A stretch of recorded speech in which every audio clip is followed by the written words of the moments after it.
Jadi sebenarnya kita tuh nggak seakrab yang orang kira, Kang. Bahkan sampai waktu itu dia nggak mau syuting karena dia mau mencelakakan diri dengan materi ini. Sudah jelas ini yang mencelakakan kita dulu. Jangan, Cuk. Gak apa-apa, ini aman, lucu matamu lucu. Dia masih bantah, lucu bro. Jangan lucu, jeruji menantimu. Kok begitu janjiannya, Cuk? Ini gak janjian materi ini.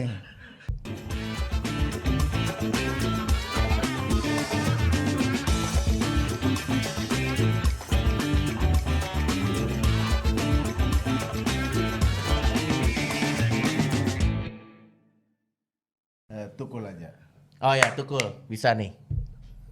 Lu ya, karena kan yang Oh ya, lucunya ente di ganti. Cuk, apaan gua enggak ente bisa. ngapain di sini kalau Tukul kan gampang. Kembali lagi di pengen siaran. Iya. Gitu. Pengen-pengen. Ya. Kembali lagi di pengen siaran, pengen ngen.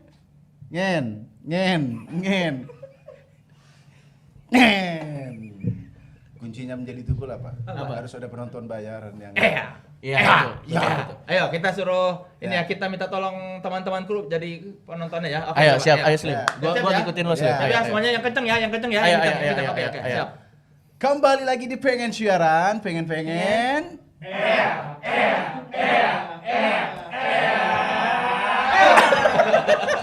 seperti ini. Gila sih. Makanya gua apresiasi, Kang. Susah Susah kok. Tapi sebenarnya kita juga kadang lebay juga sih kalau di konten, Bang. Maksudnya Iya. kaget-kaget. Lu juga kan ada nuansa slapstick dengan Oh iya. yang nggak jelas itu apa maksudnya kan, Bang. Kita juga jadi gini buat teman-teman yang penasaran sama itu apa. Itu asal usulnya gini, Bang. Ada filosofinya itu, Bang. Apa? Ada. Luar biasa. Ada filosofi. Ada. filosofinya. Di balik gerakan berdahak gitu. Iya, Iya. jadi awalnya gini kan, jadi kalau di kartun kalau ada adegan nggak lucu ada jerami itu, Iya. Iya. gitu. Dulu awalnya kalau ada yang dia ngejok terus nggak lucu, Ya, itu gitu. sebagai ya, Angin. Terus kalau saking nggak lucunya anginnya agak ribut tuh. Terus kalau udah kadung malas nanggepin, iya. Dan ternyata timing memang. iya, Panji Iya. Pragiwaksono penasaran sama timing itu. Iya, karena harus pas. Nah. Dan juga kita akhirnya kita sadar juga hiperbola tuh works gitu. Kayak misalnya, "Hah?" Itu akan lebih lucu gitu. Sebenarnya itu juga komedi mungkin yang aku ambil dari Olga dan Komeng. Dan Jadi dari apa-apa, sinetron kan? Dari sinetron yang Tapi kaget, gak natural gitu. Iya, luar biasa sih. Kayak misalnya di sinetron tuh kita harus jalan lucu, itu jalan lucu. Jadi emang sutradaranya tuh Aku tolong pernah ada adegan suruh sembunyi lucu. Mas Muslim tolong nanti sembunyi lucu. Mohon maaf Pak, ya kan Pak. Siapa Komeng juga resign Pak. Jadi ojek online langsung Pak kalau suruh sembunyi lucu. Jadi menurut dia sembunyi lucu tuh gini. Itu nggak sembunyi lucu. Oh itu sembunyi lucu gitu. itu malah mengingkari niat dari sembunyinya itu kan. Dah iya sembunyi. Udah nggak sembunyi, nggak lucu lagi. Oke, teman sekelas, kita segera kembali. Jangan kemana-mana, tetap di podcast Naik Kelas.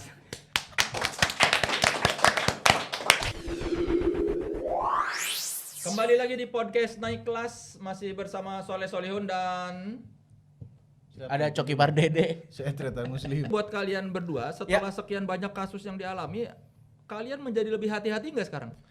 Nah, itu kayaknya efek individu beda, Kang. Kalau lu? Gua ngerasa sama aja sih. Dia yang jadi filter gua. Emang zero morality. Kan saya sering nyebut dia zero morality, emang bener. Jadi gini, kalau kita bikin konten itu, jadi sebenarnya kita tuh nggak seakrab yang orang kira, Kang. Kita cuman biasanya kalau lagi job, Ya, kalau lagi atau lagi konten, bikin konten kita berdua, itu aja berantem terus Bang. dan itu pun kita berantem. Apalagi di real life ngumpul, makin sering berantem dong. Dan itu kita berantemnya tuh berantem yang beneran berantem, Kang. Biasanya contoh gini, misalnya ada premis A. ada suatu materi gitu misalnya ya. Mhm. Terus menurut gua, ini kita bercandain sampai sini aman nih. Tunggu dulu Cok, ini kalau sini nanti kita kesana ini. Jadi kita berantem boundary-nya, batasannya gitu. Bahkan sampai waktu itu dia nggak mau syuting Karena dia mau mencelakakan diri dengan materi ini. Sudah jelas ini yang mencelakakan kita dulu. Jangan, Cuk. Gak apa-apa, ini aman, lucu matamu lucu. Berarti lu tuh nggak pernah belajar ya? Bukan Kang, Kalau kalau emang belajar dia ngerasa masih bisa lah kayaknya nih, masih bisa nih di gitu, masih bisa di push gitu. iya kalau gue emang, nah itu dia sih. Dan sebenarnya Tretan Muslim ini juga suka, kayaknya dia pasang notifikasi kayaknya di Instagram gue. Jadi kalau gue ngepost sesuatu dia lihat, beberapa kali selalu ditelepon, turunin anjing, ini terlalu bahaya apa segala macam. Dia masih bantah, lucu bro, jangan lucu, jeruji menantimu. Kalau aku belajarnya, kalau dia memang mungkin ya akan nge-push terus boundaries, makanya dia kalau preview konten, semua di dia aman. Misalnya editor ngedit, gimana? Aman kok, aman bangsat apa gimana? Ini aman dari mana? Udah jelas begini loh. Paling ya aku yang ini jangan ya setelah kasus kemarin dan beberapa kasus itu paling kita belajarnya kalau style komedi kita akan tetap seperti ini, cuma mungkin kita hindar sih sebut brand, sebut tokoh-tokoh, sebut sesuatu yang mereka agungkan, gitu-gitu sih Bang. Jadi kayaknya kita Jadi muternya lebih lebih lama Kang. Oh. Kalau dulu kan kita bisa to the Langsung. point. Iya, ini lebih mikir.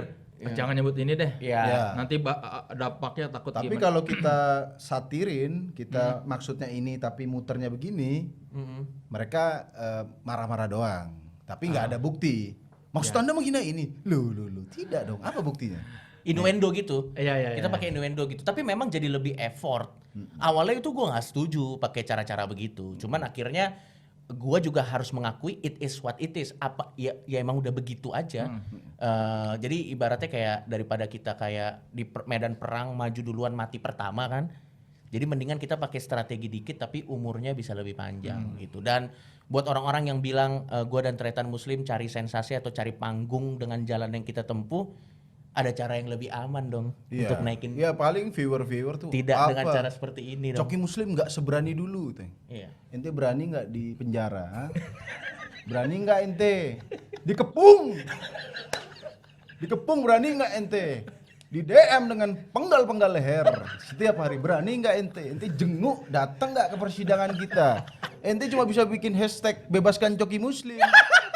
Yang tidak Tidak terlalu berpengaruh. Tapi menuntut kurang keras, kurang dark. Blok. Sekarang gue sadar bahwa kelucuan itu dalam industri ini nomor 2 memang. Nomor pertama tuh kita tahu kuasa hukum dan ya orang-orang backup lah gitu. Memang harus ada backingan kalau kita mau ngejokes gitu. Dan itu dia maksud gue, kalau gue sih harapannya Kang Soleh memang kita tuh bisa ada di tempat bisa mengekspresikan kebebasan berpendapat dengan ideal. Tapi kan untuk sampai level ke sana, bahkan di Amerika pun yang katanya negara yang cukup ideal untuk freedom of speech, untuk mereka sampai ke tahap itu kan ada banyak yang dipenjara juga. Ada yang banyak jadi korban juga untuk sampai. Ya kalau misalnya kita harus jadi tanda kutip kambing hitam untuk tangga menuju ke sana, salah satu menurut gua sih nggak apa-apa. Oh Asal enggak, boundary. ente aja sendiri. Tapi kan beda karena dia udah menikah kali. Iya. Intinya kalian sekarang ketika berekspresi lebih bertanggung jawab ya? Iya. Dan ya lebih bertanggung. Dan kita tuh nggak masalah Kang dibenci atau Dihujat nggak masalah. Di hate speech diviralkan sebenarnya nggak masalah. Yang kita masalah. Tapi jangan datang dong. Jangan datang ke tempat kerja kami dong. Kalau cuma diviralkan Coki Pak Dede ngomong ini tidak apa-apa. Tidak apa-apa. Jangan samperin kami, bapak-bapak, ya kan? Cukup di sosmed aja. Ya Karena kalau buat kita jokes lo balas jokes, Iya. sarkasme lo balas sarkasme. Jangan dibalas kekerasan kan nggak masalahnya imbang gitu. jokes kita nggak juga kita lemparkan ke depan muka orang itu. Kecuali kita ngejok depan, hei dia marah datengin kita, oke lah. Ini kan di sosmed, ya di sosmed aja lah. Jangan datang. Kita jadi capek pindah-pindah tempat tinggal. Salah satu keberhasilan Coki Muslim adalah membesarkan brand bernama Majelis Lucu Indonesia ya. Ya. Kalian apa statusnya di sana? Kita partner bisnis. Salah satu founder juga, Founder. kita partner bisnis juga. Jadi kita punya bagian di sana. Jabatan kalian apa? Talent dan juga pemilik pasif. bukan director atau apa gitu. Oh, enggak. Kalau Tapi itu- kalau dia kepala konten sih. Ya, creative director cuma bukan jabatan pasti gitu, cuma ya bantuin di merchandise di ini tetap aktif gitu. Ya, kalian mendapat bagian dari setiap talent MLI yang dipekerjakan lah ya. Ya Ya, kalau karena kita salah satu foundernya Bang yang Iya. running perusahaannya gitu. dan sebenarnya sih tujuan kita sebenarnya ya supaya MLI itu ya jadi punya semuanya gitu kan, karena kita yakin setiap karir tuh pasti akan ada umurnya kan. Ya, jadi kita itu salah satu bentuk investasi kita supaya nanti paling enggak kalau kita sudah di masa tua nanti kita bisa hidup untuk diri kita sendiri lah, nggak ngerepotin orang lain gitu. Jadi kita udah mulai, apalagi dengan jenis komedi seperti ini kan, nabung jadi prioritas banget sih, gila. Asuransi, nabung itu udah jadi gila banget sih. Dan lawyer ya. Lawyer juga benar sih. Udah punya lawyer tetap sekarang kan? Ada teman dari backup. temen backup. LBH gitu Bang. Kita kuat loh sekarang. Nggak gitu cara pikirnya dong. Enggak ya? Nggak gitu. Enggak, maksudnya udah pernah ketemu dan menurut kita mereka cukup kompeten lah. Dan jadi buat teman-teman ya, surat somasi dan surat dari LBH yang bawa bantuin kita itu selalu ada di mobilku Bang. Nggak, ini serius Lip. Iya serius. Untuk menjadi pengingat, tidak terlalu mengikuti Coki Pardede. Serius ada di mobil di bangku tengah tuh. Jadi kalau bersih-bersih. Ini deh. Tadi saya di awal bilang semua bintang tamu akan saya nilai apakah bintang tamu yang masuk podcast naik kelas layak disebut naik kelas atau mereka masih sama di kelasnya. Dan setelah menyimak obrolan saya dengan Coki dan Muslim, maka saya bisa bilang bahwa mereka naik kelas. Boleh tepuk tangan dulu. Wah, terima kasih nih.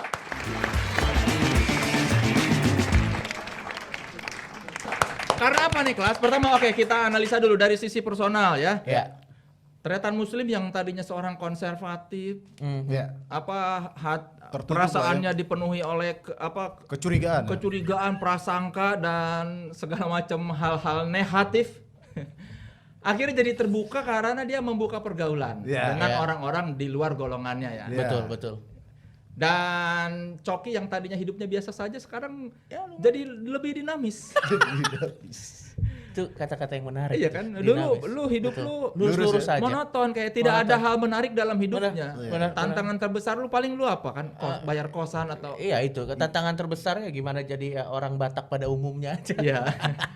Tapi sekarang Ya. Coki hidupnya lebih dinamis dan Coki juga bisa naik kelas karena dia diingatkan bahwa ekspresi itu memang boleh sebebas-bebasnya. Ya. Tapi yang namanya ekspresi itu harus memikirkan tanggung jawab. Pada akhirnya Coki Pardede sadar sebebas-bebasnya, seliarnya imajinasi dia tetap harus ada batasan. Ya. Dan untuk itulah kehadiran Tretan Muslim yang ternyata tidak terlalu akrab ya. Yang mempersatukan kita sih at the end of the day memang invoice. Iya. Kata Muslim. Betul. Duit. Tapi di lain kalau kita bicara duet ini kita bisa bilang bahwa Coki dan Muslim ini adalah dua dari sekian sedikit segelintir duet yang muncul dari stand up comedian. Iya. Belum ada. Jarang Dari ya? stand up comedian yang duet ya. Iya, Kang. Enggak ada. Kalau silakan Anda periksa, nggak ada duet kalau stand up comedian yang Iya, begitu ikonik. Ya. Iya. Dan Coki Muslim juga dia naik kelas karena berhasil membesarkan sebuah brand yang tadinya hanya akun Twitter dan Instagram iseng-iseng menjadi sebuah perusahaan besar yang punya kredibilitas baik di mata klien. Wow. Iya. Bukan begitu kan? Iya Kalau dong. sedang tidak ada kasus. Betul. Dan yang jelas mereka berdua ini punya ekspresi yang baru tapi tetap otentik. Ya. Muslim dengan kemaduraannya dia sudah melanglang buana ke metropolitan tapi tetap otentik Madura, memakai sarung, memakai peci, memakai sandal jepit. Nggak usah diceritain dong. Nah, biar menunjukkan bahwa otentik. Ini bahwa Muslim salah satu contoh bahwa kita bisa menjadi orang yang terbuka dan maju tapi tetap tidak melupakan Kampung ciri khas. halaman ya. Kampung Ciri khas. halaman. Siap. Ini buktinya. Gokil. Baru tapi tetap otentik. Gokil. Ini nggak punya keautentikan. Otentik. Dia Coki Pardede otentik karena dari dulu dia yakin dengan opininya ya. Dia meskipun bertemu orang yang konservatif tetap gigih. Iya. Dan salah satu hal yang bisa kita ambil pelajaran dari Coki Pardede adalah bahwa meskipun dia punya kepercayaan yang tidak sama dengan kebanyakan orang di Indonesia, tapi Coki Pardede mengajarkan bahwa oh tidak apa-apa punya opini yang berbeda, punya keyakinan yang berbeda, selama tidak memaksakan keyakinan terhadap orang lain. Dan yang penting dari Coki adalah bahwa dia tidak mengolok-olok orang lain yang tidak punya kepercayaan seperti dia. Iya. Iya. Bukan begitu? Betul karena memang itu sama saja bunuh diri juga kan. Oke, untuk penampilan terakhir Ya. podcast Naik Kelas saya mau mencoba melihat seberapa kreatif Coki Muslim karena kan Gokil. kalian kan punya Konten. segmen konten ini kan yang debat kusir. Debat kusir dan Debat kusir. Iya. Di YouTube kan. Itu debat kusir itu biasanya Membahas sesuatu yang viral atau yang lagi rame sih. Ya. Nah, ini saya sudah mencari, teman sekelas saya sudah mencari beberapa judul berita di internet yang saya pikir menarik. Dan nanti kita bakal berhentikan secara mendadak atau random atau acak. Dan saya minta Coki dan Muslim Bilang stop. membahas. Oke. Siap Kang. Oke. Stop. Judulnya aja udah ini ya. Santet untuk Donald Trump. Ini 8 praktik perdukunan modern. Wah, sebuah berita yang amat sangat menarik. Nanti kita saksikan bagaimana Coki dan Muslim. Saya tutup dulu perjumpaan kita di podcast Naik Kelas. Terima kasih sekali lagi Tretan Sama-sama Muslim. Kang. Coki Pardede. Sama-sama teman-teman. Terima kasih teman sekelas sudah menyaksikan podcast Naik Kelas. Semoga Coki dan Muslim jobnya tetap lancar. Terima kasih Kang. Ya, semoga ekspresi mereka tetap otentik dan tetap baru. Sekali lagi terima kasih teman sekelas sudah menyaksikan podcast Naik Kelas. Semoga diambil manfaatnya. Yang tidak ada manfaat itu datang dari Coki Pardede. Kenapa dari gua? Terima kasih sekali lagi ya Ya, sudah terima kasih, menyaksikan dan saya Soleh Soliun. Sampai jumpa di podcast Naik Kelas berikutnya. Podcast untuk mereka yang terus berekspresi namun tetap otentik. Teman sekelas, inilah dia Coki Pardede dan Tretan Muslim.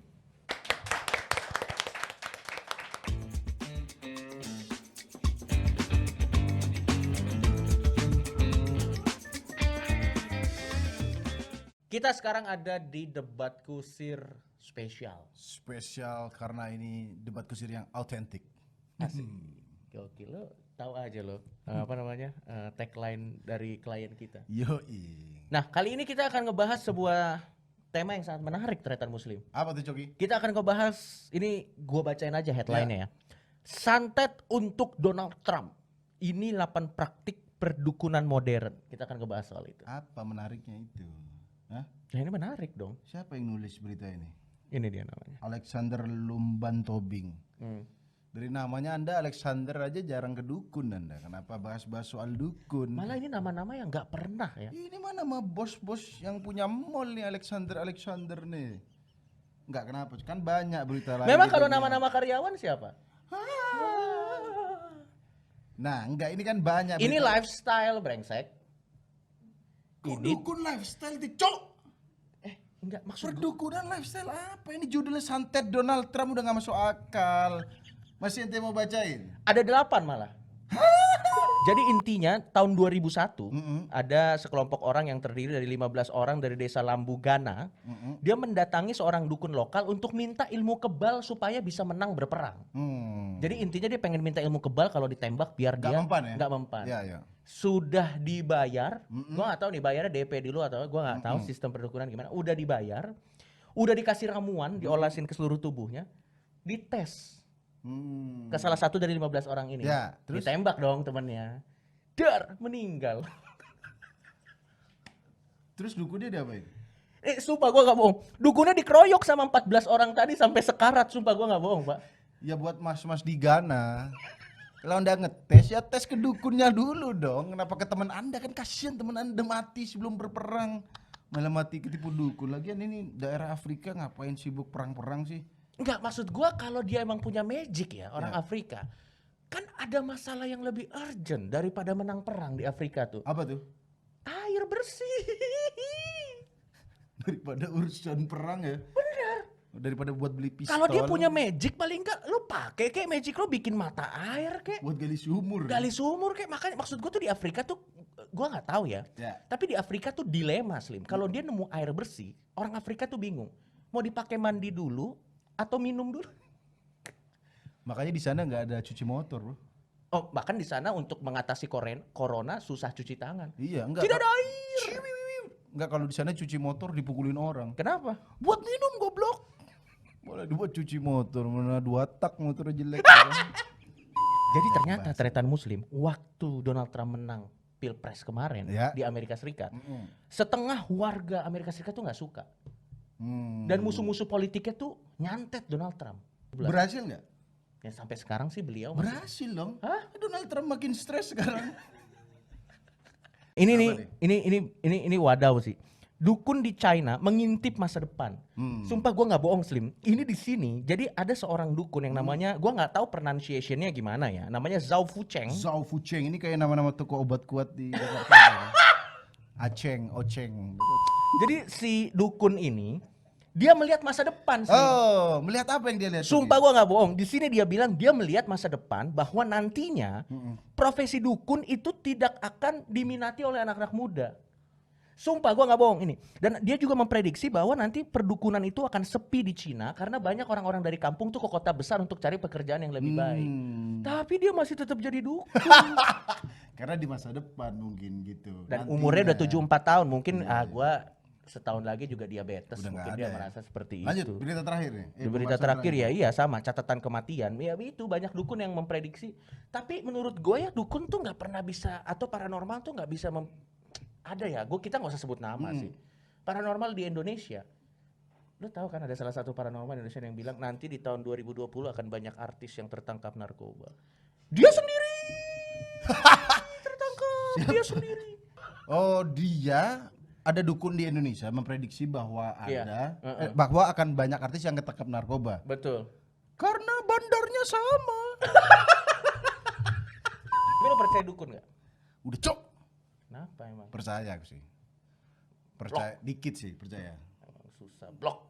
Enggak, tapi aku yang paling nggak percaya dukun yang bisa ngasih orang nih kalau UN, Anda jangan pernah datang ke dukun minta kunci jawaban.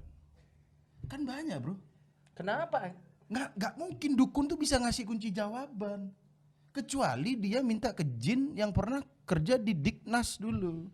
Ya kan? Oh, iya, Mendikbud pernah di situ dia punya kunci jawabannya. Kalau dukun biasa, tolong bantu saya. Kan biasanya baca doa-doa terus diminum. Tidak berfungsi. Dukun sekarang itu ada ruang guru. Dan jenius itu dukun yang real. Kalau dukun-dukun ke kuburan Anda Iya, ya kan pinter kagak kesurupan nanti Anda. Dan kesurupan tuh tidak pernah di sekolah Kristen, bener nggak? Hah? Oh iya juga ya. Decok panjang dicok. Yaudah, terima kasih saya Tretan Muslim. Dan saya Coki Pardede.